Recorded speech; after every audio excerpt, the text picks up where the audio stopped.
আসসালামু আলাইকুম ভিউয়ার্স, ভাই ইঞ্জিনিয়ারিং ওয়ার্কশপ থেকে আপনাদের সকলকে স্বাগতম। তো আমি আজকে আপনাদেরকে মোটরসাইকেলের হেড সিলিন্ডার ইঞ্জিনের যে কাজগুলো করি সেই কাজগুলো আজকে আমি আপনাদেরকে দেখানোর চেষ্টা করব। তো ভিডিওটি শেষে আমি খুব গুরুত্বপূর্ণ একটা জিনিস দেখাবো আপনাদেরকে, সেটা অবশ্যই আপনারা দেখবেন। তো এটা হচ্ছে বাজাজ সিটি গাড়ির সিলিন্ডারটা বোরিং করছি। এই যে এটা হচ্ছে পিস্টন। তো দেখতে পাচ্ছেন এটা হচ্ছে ঊষা পিস্টন, মোটামুটি ভালো কোম্পানি। পিস্টনের গায়ের মধ্যে লেখা আছে ঊষা। তো মোটামুটি ভালো সার্ভিস দেয়।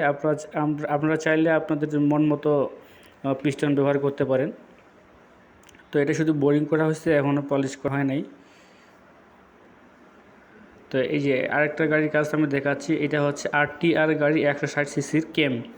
তো এই কেমের বিয়ারিংগুলো নষ্ট হয়ে গেছে, বিয়ারিংগুলো চেঞ্জ করব। তো আসলে কাজের ব্যস্ততার কারণে অনেক সময় ভিডিও নিয়মিত দেওয়া হয় না।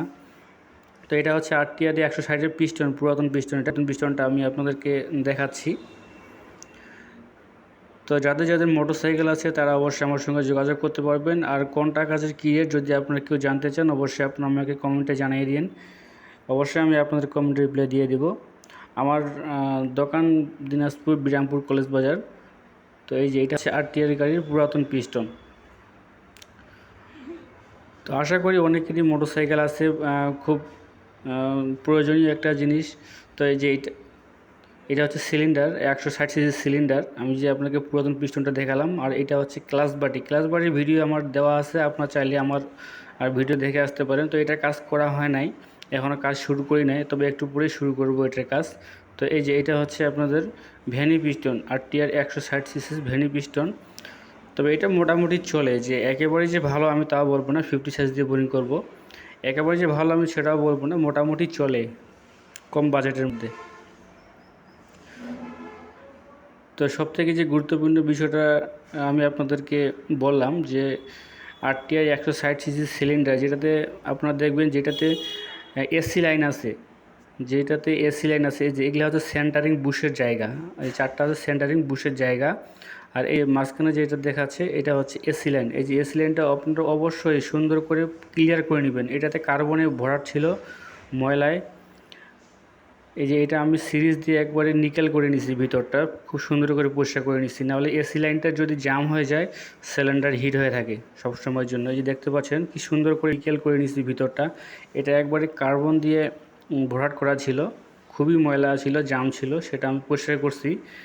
একবারে ভিতর দিয়ে সিরিজ দিয়ে পালিশ করে নিছি সুন্দর করে। তো এই যে এটা হচ্ছে বাজাজ সিটি, আমি যেটা আপনাকে একটু আগে সিলিন্ডার দেখালাম সেটা হচ্ছে বাজাজ সিটি হেডের কাজ। এটা হেডের কাজটা চলতেছে এখানে। আর এটা হচ্ছে RTR 160-এর সিলিন্ডার। তো এই যে এটা হচ্ছে সিলিন্ডারের কাজটা একটু পরে আমি দেখাবো আপনাদের। তো এটা হচ্ছে এসি লাইনটা অবশ্যই আপনাদেরকে ক্লিয়ার করতে হবে, নাহলে সিলিন্ডার অনেক জাম হয়ে থাকে। তো এই যে RTR-এর যে হেডটা আমরা পালিশ কীভাবে করি আমি সেটা আপনাদেরকে একটু দেখাচ্ছি। আসলে কাজের ব্যস্ততার কারণে অনেক সময় ভিডিও দেওয়া হয়, নিয়মিত ভিডিও দিতে পারি না।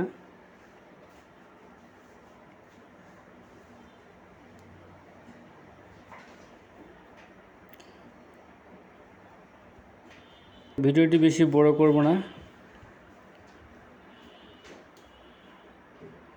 আর আপনাদের মোটরসাইকেলের কার কী ধরনের সমস্যা আছে অবশ্যই আপনারা আমাকে জানাবেন, আমি আপনাদের কমেন্টে রিপ্লাই দিয়ে দেবো ইনশাল্লাহ। তো ভিডিওটি আজকে এই পর্যন্তই, দেখা হয় পরবর্তী নতুন কোনো ভিডিওতে। ততক্ষণ ভালো থাকেন, ধন্যবাদ।